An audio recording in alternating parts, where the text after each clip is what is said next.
비트코인을 왜 이 시기에 더욱더 매집을 하고 있을까? 네, 여러분 반갑습니다. 비트캐쳐입니다. 이제 드디어 8월 말에 방향성을 결정 짓고 9월 FOMC 금리 인하 폭을 결정 지어줄 가장 중요한 이벤트, 미국의 잭슨홀 미팅이 바로 내일 밤 9시부터 시작이 됩니다. 여기서 파월이 어떻게 발언을 해주느냐에 따라서 하반기의 중장기적인 방향성이 결정될 매우 중요한 시기고, 3일간 22일부터 24일까지 우리는 매우 유심히 전반적인 경제 시장, 크립토 시장의 분위기를 매우 신중하게 잘 체크해야 되는 시기라고 생각됩니다. 우선 연준의 비공식 대변인이라고 불리는 닉 티밀하우스 기자 같은 경우는 노동 고용 시장이 굉장히 위축되어 있다라는 내용을 시사하는 트윗을 올려줬는데, 뉴욕 연준 조사에 따르면 구직 활동을 보고한 개인의 비율이 10년 역사상 최고치에 달했다. 그만큼 지금 사람들이 일자리 찾으려고 구직 활동한다. 그 얘기 뭡니까? 고용시장이 힘들다는 겁니다. 수요는 있는데 공급이 없는 그런 상황이고, 그리고 일자리가 있는 사람들 중에 실업자가 될 가능성이 사상 최고치로 올라왔다. 과거 코로나 당시보다도 실업자가 될 수 있는 가능성이 더 올라왔다라는 거. 완전히 지금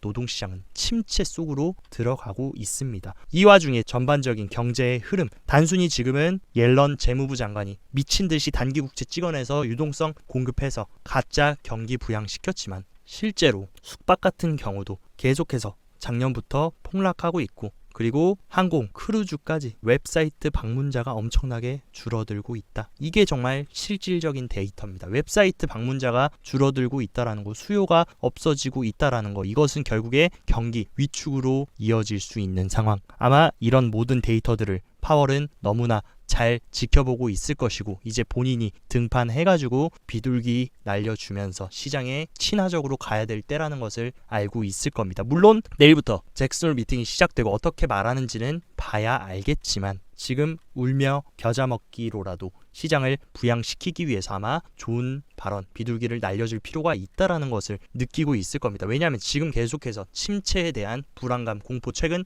엔캐리 트레이드 발생부터 해가지고 노동시장 붕괴에 대한 우려로 리세션 우려가 커지는 상황인데, 여기서도 파월이 만약에 호키시하게 매파적인 발언을 해준다, 아마 시장 붕괴될 수 있고, 대선 직전에 파월이 괜히 말 한번 잘못했다가 옐런이 억지로 가짜 부양해서 분위기 살려놓은 거 망치려고 하지는 않을 겁니다. 그래서 제가 봤을 때는 또다시 중립적인 발언을 해주거나 비둘기파적인 발언을 해줄 가능성이 높다라고 생각을 하고 있고, 그것을 선반영하듯이 달러 인덱스 같은 경우는 급격하게 하락하면서 금리 인하에 대한 기대감이 굉장히 커지고 있는 상황이고, 살아있는 금리의 바로미터라고 불리는 10년물 미국채 금리 같은 경우도 계속해서 우하향하면서 어느 정도 금리 인하를 선반영해주고 있다. 아직까지 잭슨홀 심포니엄 전까지는 9월 FOMC에서 25bp 베이비 스텝 인하 확률은 71%로 압도적이고, 50bp 빅스텝 인하 확률은 28%로 굉장히 약한 상황입니다. 근데 만약에 파월이 비둘기 딱 들고 잭슨홀에서 조금 비둘기파적인 발언을 해준다라고 하면 언제든지 이 페드워치 컨센서스는 변경될 수 있는 것이고, 50bp 인하 확률이 급격하게 치솟아 올라간다라고 하면 무조건적으로 크립토 투자자들에게는 긍정적인 소식이라고 볼 수 있습니다. 그리고 어쨌든 크립토 시장에 조금 더 친화적인 공화당의 트럼프의 지지율이 다시 해리스를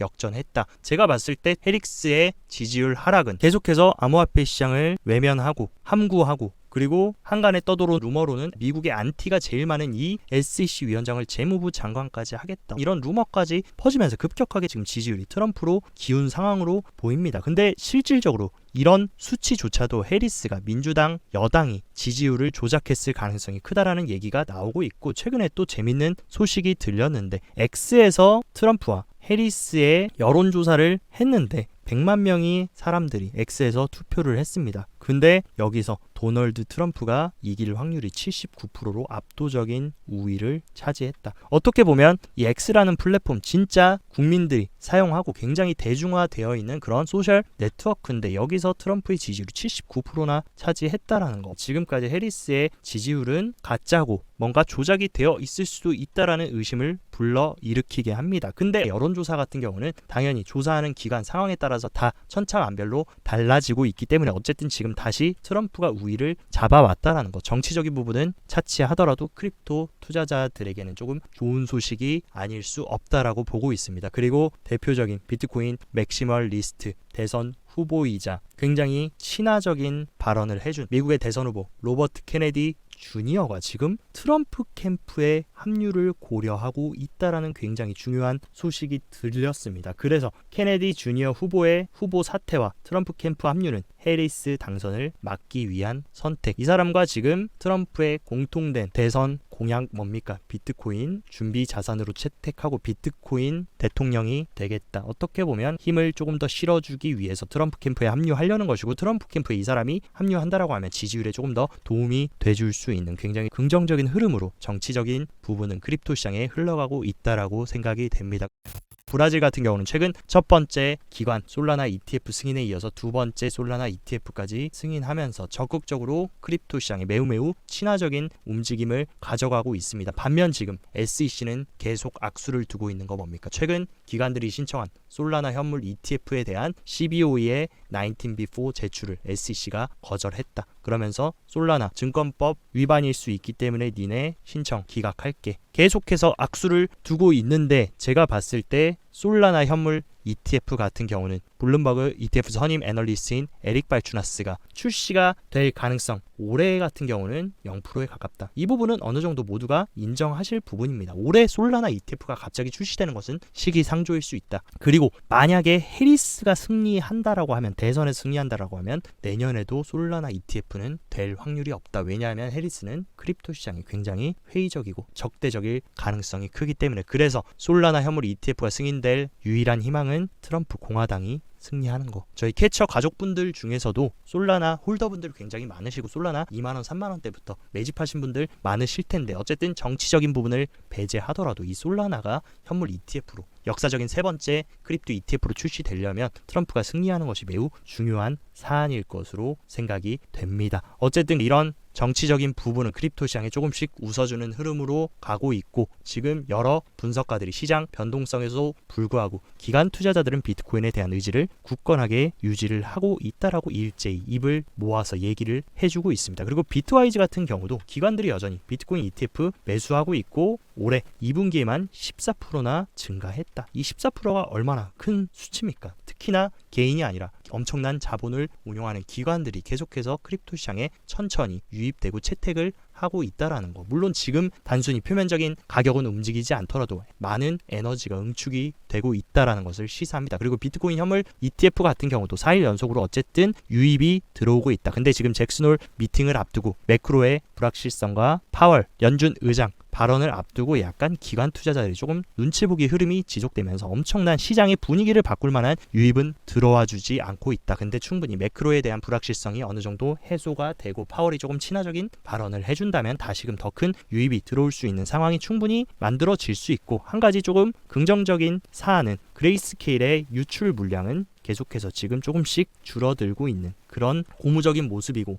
블랙록의 현물 ETF에서는 유출이 단 하나도 없이 계속해서 유입세가 들어와주고 있는 만큼 지금 정치적인 부분 그리고 매크로의 불확실성만 해소되면 충분히 지금 이 매집하고 있는 ETF의 물량, 에너지도 충분히 하반기에 분출이 될 수 있다라고 보고 있습니다. 그리고 어제 갤럭시 디지털은 400개의 비트코인을 매수한 것에 모자라서 추가적으로 바이낸스에서 또 380개 비트코인을 매집하고 출금했다. 벌써 지금 이틀 동안 1380비트를 축적하고 있습니다. 갤럭시 디지털은 여러분들도 잘 아시는 크립토의 거물 마이크 노보그라치가 운영하는 그런 가상자산 기업인데, 비트코인을 왜 특히나 이 시기에 더욱더 매집을 하고 있을까? 기관들이 지금 어떤 판을 짜고 있고 크립토 시장을 어떻게 확장시킬지 너무나 잘 알고 있을 가능성이 큽니다. 어떤 그런 내부 정보를 토대로 지금 시기가 굉장히 축적하고 모아가기에 좋은 바이더딥 구간이라고 생각했을 가능성이 크다. 그리고 최근에 계속 크립토 시장 진출에 시동을 걸었던 전통 3대 자산 운용사 중 하나인 스테이트 스트리트 같은 경우에도 스위스 기반 대형 기관 전용 커스터디 업체인 타우루스와 파트너십을 맺어서 토크나 RWA 시장과 가상자산 커스터디 협력을 하겠다라고 하면서 스테이트 스트리트의 최고 상품 책임자는 토크나 서비스 RWA 시장 공개를 시작으로 미국 규제 도입이 확정되는 즉시 커스터디 서비스도 제공할 거다. 이런 식으로 자본시장의 거인들이 하나 둘씩 계속 크립토 시장으로 들어오고 있는 그런 상황에 여러분들은 여기서 시즌 종료된다, 오케이 간다, 10K 간다를 치시겠습니까? 아니면 지금 힘든 시기 잘 버티셔서 후반전으로 가야 되겠습니까? 부디 현명한 선택을 하셨으면 좋겠고, 나이지리아 같은 경우도 암호화폐 허가 절차 도입 계획, 이런 식으로 엘살바도르부터 아르헨티나, 베네수엘라, 나이지리아까지 이런 신흥국들에서 크립토 시장을 정식으로 허가하고 수용하려는 국가적인 채택도 계속해서 하나 둘씩 확대가 되고 있는 상황이다. 기관 투자자들도 비트코인 현물 ETF 통해서 들어오고 있고, 국내 국민연금부터 노르웨이 연기금, 전 세계의 핵심적인 연기금도 지금 ETF를 통해서 채택이 들어오고 있고, 여기다가 국가적인 국부펀드부터 국가적인 채택까지 진행되고 있는 그 굉장히 중요한 변곡점 시점에 비트코인 단순히 아무런 본질적인 분석과 통찰 없이 단순히 그냥 차트 확대해서 들여다보고 초분봉 보면서 가격 안 오른다고 비트코인 망할 거다라고 하는 논리는 여러분들이 너무 근시안적으로 보는 겁니다. 조금 거시적인 흐름을 보시라고 말씀드리고 싶고, 최근에 의미심장한 움직임이 또 발생됐는데, 최근 비트코인이 역사적 신고점을 찍고 나서 계속해서 지루한 하락 횡보를 보여주는 동안 대표적인 고인물 거래소이자 고래들이 많이 서식한다는 비트맥스 거래소의 지금 레버리지 비율은 거의 없었습니다. 근데 최근 들어서 갑자기 레버리지 비율이 팡 하고 튀면서 엄청나게 고래들이 롱인지 숏인지는 모르겠지만 포지션을 굉장히 많이 쌓았다라는 거. 그리고 추가적으로 또 수상한 움직임은 중국발 거래소인 후오비 글로벌, 그리고 트론 창시자인 저스틴 선이 운영하는 후오비 글로벌 같은 경우도 잠잠하다가 갑자기 최근 들어서 엄청난 레버리지 비율이 늘어났다. 그 얘기는 고래들이 엄청나게 지금 방향을 잡고 운전을 하려는 분위기를 만들어주고 있고, 최근에 또 굉장히 시장에 핫하게 떠오르는 게 뭡니까? 트론의 밈코인 탈중앙화 거래소이자 밈코인 생성 프로토콜인 썸펌프를 최근 출시를 했는데 11일 만에 매출을 100만 달러 돌파를 하면서 지금 밈코인 시장에 엄청난 혁신 바람을 지금 트론이 보여주고 있습니다. 그래서 밈코인 매매 플랫폼인 썸펌프 같은 경우에 사람들이 밈코인을 직접 제작하고 거래할 수 있는 엄청난 말도 안 되는 트론 기반 밈코인의 상승이 진행되고 있고, 근데 밈코인을 접근하실 때는 변동성이 크기 때문에 무리해서 접근하시기보다는 신중하게 접근하시고, 저는 개인적으로 밈코인은 선호하지 않는다. 근데 말씀드리고 싶은 거, 어쨌든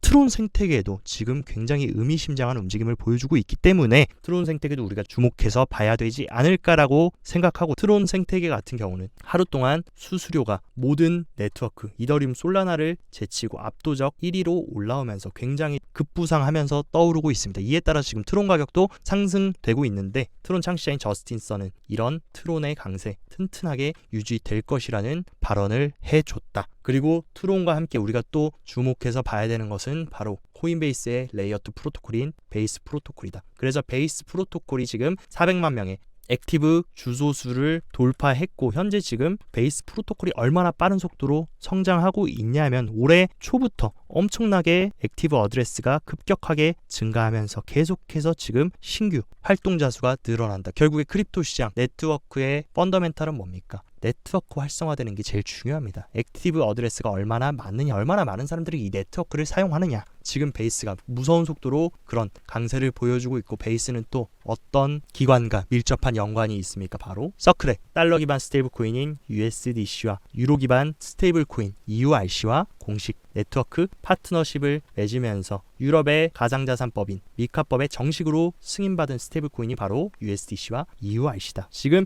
USDC와 EURC를 적극적으로 베이스 프로토콜에 도입하면서 베이스 프로토콜 같은 경우에 엄청난 지금 성장을 하고 있고, 실제로 레이어2 경쟁이 쟁쟁한 레이어2 순위를 보면 부동의 2위였던 옵티미즘을 베이스가 추월하면서 2위 자리에 지금 당당하게 위치를 하고 있다. 그렇기 때문에 제가 조금 말씀드리고 싶은 거, 우리가 이번 사이클에서 물론 솔라나 생태계도 중요합니다. 하지만 트론 생태계 그리고 레이어2에서는 베이스 생태계에 우리가 조금 주목한다면 알트 포트를 구성하실 때도 어느 정도 조금 힌트가 나와줄 수 있지 않을까라고 개인적으로 보고 있습니다. 실제로 우리가 체크를 해야 되는 게, 알트코인이 지금 너무나 많이 고점 대비 하락했고 낙폭이 컸다 보니까 이번 사이클은 알트 시즌 안 옵니다. 캐쳐님 비트코인만 올라갈 겁니다. 이런 생각을, 이런 인사이트를 가지시는 분들이 점점 많아지는 것 같습니다. 근데 하지만 저는 결국에 시장이 불장이 오고 비트코인 역사적 신고점 찍으면 인간의 광기는 투자 시장에서 그 누구도 막을 수 없다. 그때 분명히 다시 알트코인으로 수급 들어올 거고, 알트장은 분명히 이번 사이클에 또다시 오긴 올 겁니다. 근데 지금 자리가 알트 시즌 인덱스를 보면 과거 2023년 3분기 제가 솔라나 2만원 3만원 비트코인 2천만원 3천만원을 써 샀던 정말 그 바닥 구간에 알트 시즌 인덱스가 위치하고 있다는 거. 그만큼 지금 저평가되어 있다. 그리고 뒤집어서 얘기하면 그만큼 많은 사람들이 지금 알트에 관심이 없고 알트에 지금 공포 심리가 쌓여 있다. 이 시기가 어떻게 보면 물론 시간이 지나고 나면 지금은 너무나 많이 빠져서 무섭고 사면 더 떨어질까봐 두려울 수는 있겠지만 조금 긴 시간 프레임으로 보면 충분히 저평가되어 있는 구간일 수 있다라고 보고 있습니다. 그리고 단기 1시간 프레임으로 알트 시즌 인덱스를 보면 최근 이런 횡보 구간에서 이런 식으로 튀어 올라주는 움직임을 보여주고 있다. 그 얘기는 누군가는 또 굉장히 펀더멘탈이 좋은 알트코인이던 밈코인이던 매집을 하고 있다라는 것을 시사하고 있다. 그리고 머스타시 같은 경우도 알트코인 전체 시총 차트 월봉으로 보면 의미 있는 이 골든 크로스를 이번 월봉에서 만들어줬다. 과거 2020년 사이클 같은 경우도 이 알트코인 시총 차트가 골든 크로스를 만들어주고 나서 의미 있는 알트 불장이 왔는데 지금도 골든 크로스를 해주기 직전이다. 물론 이 골든 크로스를 해주고 지지부진하게 흘러가면서 옆으로 길 수는 있지만 어쨌든 이 구간 시간이 지나고 나서 봤을 때는 굉장히 좋은 DCA 구간이었다라는 것을 시사할 수 있다. 그리고 비트코인 관련 온체인 데이터들도 몇 가지 체크해보면 비트코인 토큰 전송 볼륨이 다시금 급격하게 상승을 하고 있습니다. 보통 과거 비트코인 15K를 찍고 나서 역사적 바닥을 만들어주고 상승 나왔을 때도 이런 식으로 토큰 트랜스퍼가 상승하면서 비트코인 상승이 나왔고 다시 토큰 전송이 줄어들었을 때 비트코인이 또 약보합 하락을 했습니다. 지금 자리도 어떤 자리냐? 과거 비트코인이 쭉 드라이브하면서 역사적 신고점을 갱신했을 때처럼 토큰 트랜스퍼가 바닥을 찍고 의미 있게 상승하고 있는 흐름, 어떻게 보면 기나긴 이 하락세기를 뚫고 이제 상승할 수 있는 그 굉장히 중요한 자리에 와 있다라는 것을 시사하고 있습니다. 그리고 장기 홀더들의 실현 손익 비율을 한번 체크해 보면 최근 역사적 신고점 찍었을 때 장기 홀더들도 굉장히 크게 수익 실현을 하면서 차익 실현을 해준 이후에 1차 불장이 끝나고 지금 장기간의 하락이 지속되면서 장기홀더의 실현 손익 비율이 굉장히 줄어들었습니다. 근데 이 자리는 어떤 자리냐? 과거 2013년 사이클에도 1차 전반전 불장이 끝나고 나서 장기홀더 실현 손익이 이 구간을 찍고 다시 비트코인이 상승하면서 후반전을 맞이했었다. 가장 최근 21년 사이클도 마찬가지입니다. 전반전 끝나고 나서 장기홀더 실현 손익이 다시 이 핵심 구간을 찍어주고 나서 다시 상승하면서 역사적 신고점을 갱신해줬다. 그래서 우리가 1차 불장 전반전 끝났고 이 시켜주는 무빙 이후에 다시 이 구간만 잘 지지를 해줘서 장기홀더의 실현 손익 비율이 튀어 올라주면 후반전을 도모할 수 있다라는 것을 시사하고 있습니다. 어쨌든 간에 항상 제가 말씀드리는 거, 저희는 초단타 초분봉 보면서 스킬핑 치고 롱 50배 100배 도박하는 사람들이 아니라 크립토라는 가상자산을 투자하는 사람들입니다. 그래서 결국에는 시간이 지나면 비트코인 오른다라는 사실은 너무나 잘 여러분들도 알고 계실 것이고, 물론 지금 시기는 너무 힘들고 지치고 버티기 힘드시겠지만 과거에 어떤 재밌는 밈이 있었습니까? 3K 갔을 때 비트코인 살래 하니까 안 사요. 19K 가니까 비트코인 살래요? 안 사요. 60K 가서도 지금 비트코인 살래요? 안 사요. 너무 비싸요. 하다가 나중에 100K 가고 비트코인 역사적 신고점 찍으면 그때 돼서야 비트코인 샀던 사람들 손가락질하면서 아, 저 사람들 운이 좋은 사람들이야 하면서 자기에 합리화하면서 추한 사람이 됩니다. 언제나 이런 사이클은 지금 비트코인이 생겨난 2008년 이후 지금까지 계속 반복되어 왔던 상황이고, 사이클마다 언제나 비트코인은 역사적 신고점을 갱신하고 우상향했기 때문에 그 사이클대로 이번에도 그대로 갈 확률이 크다. 그러니까 언제나 우리는 원래 하던 그대로 남들이 뭐라든 차트가 어떻게 움직이든 우리는 어쨌든 이번 사이클 방향을 정했으면 일관성 있게 가야 되는 그런 강인한 정신력과 뚝심을 지니고 배에 힘 딱 주고 구축해 나가셨으면 좋겠습니다. 오늘 영상도 시청 진심으로 감사드리고, 영상 도움되셨다 하시면 좋아요, 구독 눌러주시고, 더 자세한 투자 전략 궁금하다 하시면 영상 하단 고정 댓글에 제가 운영하는 텔레그램 시황 정보방 활짝 열어놨으니까 시황 잘 체크하시면서 성공적인 크립토 투자 계속 이행해 나가시길 바랍니다. 오늘도 시청 진심으로 감사드리고 여기까지 비트캐쳐였습니다.